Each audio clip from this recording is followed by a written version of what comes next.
Everyone, welcome and welcome back to my channel reaction with Pooja. और मैं हूं पूजा। तो कहिए कैसे हैं आप सब। आई होप कि आप सब जहां होंगे वहां स्वस्थ होंगे और मस्त होंगे।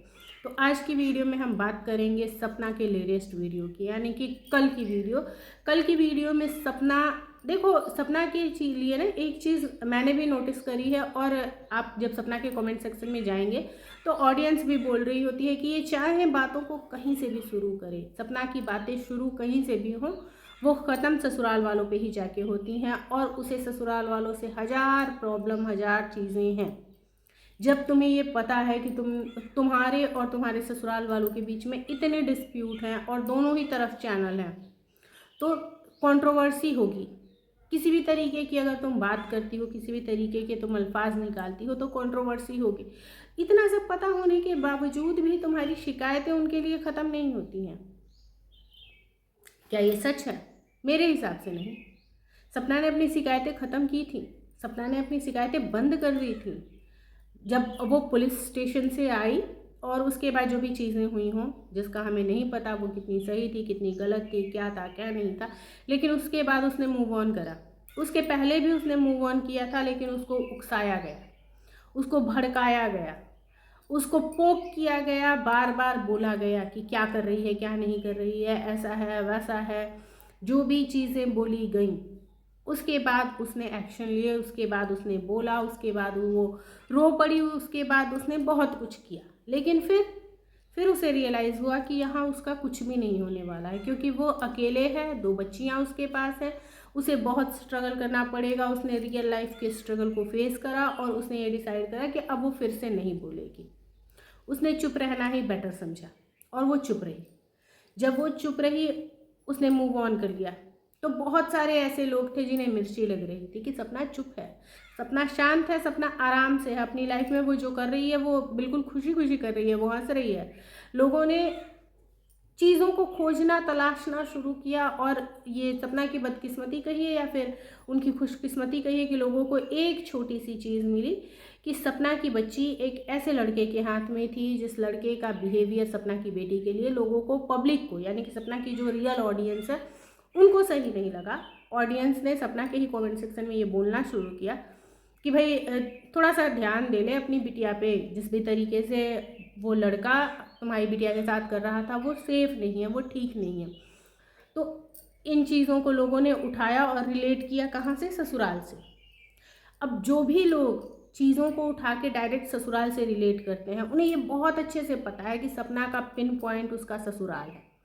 अगर आप उसको कुछ भी बोलोगे ना, वो एक बार को सुन लेगी, लेकिन अगर आप ये बोलोगे कि सपना से ज़्यादा बेटर कंडीशन उसके ससुराल की थी, सपना यहाँ से ज़्यादा बेटर कंडीशन में अपने ससुराल में थी, सपना की बच्चियाँ ज़्यादा अच्छे से रहती अगर वो उसके ससुराल में होती, सपना की बच्चियाँ ज़्यादा अच्छे से होती अगर वो दादा दादी के पास होती, तो ये चीज़ें सपना को पिन करती हैं। क्यों? क्योंकि आप उसकी तकलीफ़ को आप नहीं झेल रहे हो, उस तकलीफ़ को वो झेल रही है।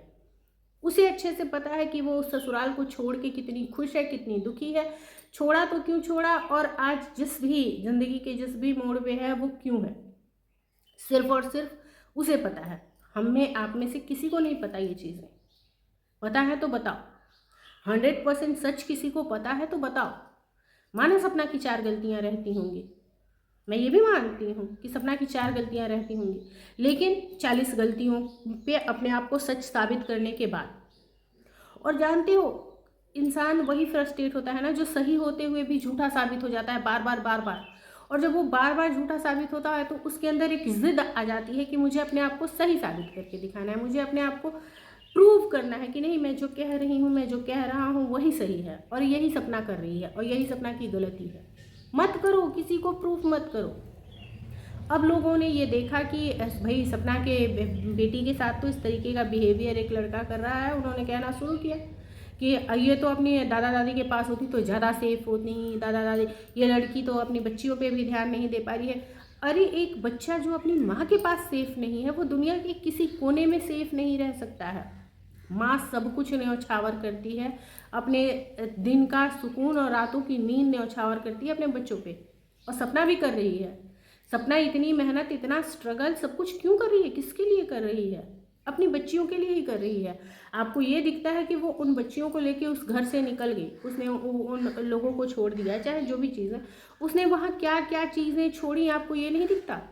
सपना चाहती ना, सपना अगर ऐसी ही आलसी होती या बिल्कुल ध्यान देने वाली नहीं होती तो सपना चाहती वहाँ बिल्कुल ठाठ से रानी बन के रहती, मालकिन बन के, रानी नहीं मालकिन बन के रहती, और सब कुछ उसका वही उसका ही था वहाँ पे। लेकिन उसने वो सब कुछ छोड़ा, मेहनत करना मंजूर किया कि मैं मेहनत करूँगी अपनी बच्चियों के बेटर फ्यूचर के लिए। तो कुछ तो चीज़ें उसे दिखी होंगी, कुछ तो चीज़ें उसके दिमाग में होंगी, कुछ तो उसके साथ गुजरी होगी। इन चीज़ों को लोग कब समझ पाएंगे? अब जब सारी चीज़ें ठंडी हो गई, जब सारी चीज़ें बंद हो गई, तब इन चीज़ों को रिलेट करना कि भाई ससुराल में बच्चियाँ ज़्यादा सेफ होती तो किसी के जले पे नमक रगड़ने जैसा होता है ना। तो आप लोगों ने उसके जले पे नमक रगड़ा और फिर वो भड़की, क्योंकि जिसके भी जख्म कुरेदे जाएंगे उसे दर्द होगा, और जब दर्द होगा तो वो चीखेगा, चिल्लाएगा, कुछ ना कुछ बोलेगा। और सेम यही चीज़ सपना ने भी करी है। सपना को भी तकलीफ़ हुई इस बात की कि मेरी बच्चियों को मैं लेके सफ़र कर रही हूँ, मेरी बच्चियों को मैं पाल रही हूँ। किस तरीके से वो अपनी बच्चियों के लिए दिन रात मेहनत कर रही है और किस तरीके से वो उनकी हर एक चीज़ को जुटाने की कोशिश कर रही है। ये बहुत सारी हाउसवाइफ ना रिलेट नहीं कर पाएंगी इन चीज़ों से, जिनके पास सारी चीज़ें रेडीमेड प्लेटफॉर्म पे मिल जाती हैं, उन्हें सिर्फ घर में खाना पकाना है। तो ऐसी लेडीज़ कभी भी सपना की सिचुएशन से रिलेट नहीं कर पाएंगी कि वो कैसे अपनी बच्चियों के लिए सारा कुछ मैनेज कर रही है। उसे घर के दाल चावल की भी चिंता है और स्कूल के फ़ी की भी चिंता है कि स्कूल में फ़ी इस मंथ की कैसे जाएगी, इस चीज़ की भी चिंता है। तो वो उन चीज़ों के लिए भी काम कर रही है, वो उन चीज़ों पे भी वर्क कर रही है। अब ऐसे में आप ये बोलो कि इतना करने के बाद, इतनी मेहनत करने के बाद भी वो कुछ नहीं कर रही है, वो अपनी बच्चियों को गर्त में डाल रही है, वो अपनी बच्चियों पे ध्यान नहीं दे पा रही है, वो सिर्फ अपने घूमने फिरने अपनी मस्तियों में ही है, तो किसे कौन नहीं तिल मिलाएगा और किसे नहीं तकलीफ होगी कि आपको उसकी कोई मेहनत ही नहीं दिख पा रही है। और वो बेटर अंडरस्टैंड कर पाएगी कि उसकी बच्चियां कहाँ पे किसके टच में हैं, किस गुड टच में हैं, किस बैड टच में हैं, है ना। एक माँ से बेटर इन चीज़ों के लिए, ये जो गुड टच बैड टच की बात हो रही है ना, इन चीज़ों के लिए एक माँ से बेटर कोई भी डिसाइड नहीं कर सकता है कि उसे अपनी बच्चियों को किसको हैंड ओवर करना है। तो अगर सपना ने अपनी बच्चियों को अपने भाइयों को हैंड ओवर करा है तो वो बहुत अच्छे से, बहुत निश्चिंत होकर उसने करा होगा। हाँ, हर एक लेडी को इन चीज़ों पे थोड़ा सा केयरफुल होने की ज़रूरत होती है, क्योंकि ये बहुत क्लोज बाई लोग ही होते हैं ना जो ऐसी चीज़ें, ऐसे काम कर जाते हैं, ऐसे गंदे कुकर्म कर जाते हैं, और उनके सर पे लिखा नहीं होता कि वो ऐसा करने वालों में से हैं। ठीक है, ये बहुत बहुत सारे केसेस में अनफॉर्चुनेटली बहुत सारे फैमिली मेम्बर्स, जो सो कॉल्ड फैमिली मेम्बर्स होते हैं, जो ऐसा कर जाते हैं।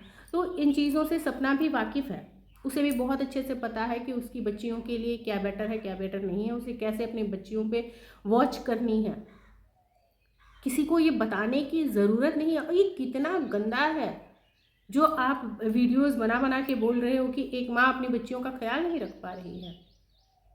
कभी सोचा है किसी माँ के ऊपर, उस माँ के ऊपर क्या बीत रही होगी जिसने बच्चियों को पैदा करा, इतनी तकलीफ़ें झेली और उसके बाद उन बच्चियों के बाप को खो दिया तुरंत बाद, और फिर अकेले से सिर्फ अपने आप को स्टैंड करा किसके लिए, उन बच्चियों के लिए, है ना।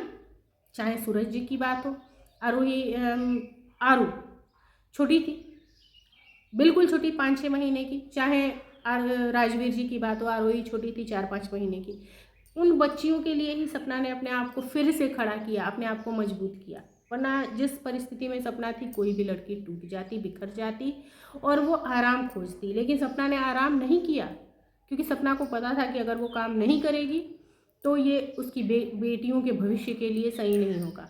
वैसे में ऐसी माँ को आके आप ये बोलो कि ये माँ नहीं है, ये ध्यान नहीं रख पाती है, तो चीज़ें दर्द करने वाली होंगी। और जब तकलीफ़ होगी तो वो हर उस जगह पे बोलेगी जिस जिस जगह से उसे तकलीफ़ मिली है। तो अगर इस बार उसने ऐसी बातें बोली हैं, ऐसी चीज़ें बोली हैं, तो पहली चीज़ तो मैं ये बोलूँगी कि उसे नियंत्रण रखना था, ससुराल का नाम ही नहीं लेना था।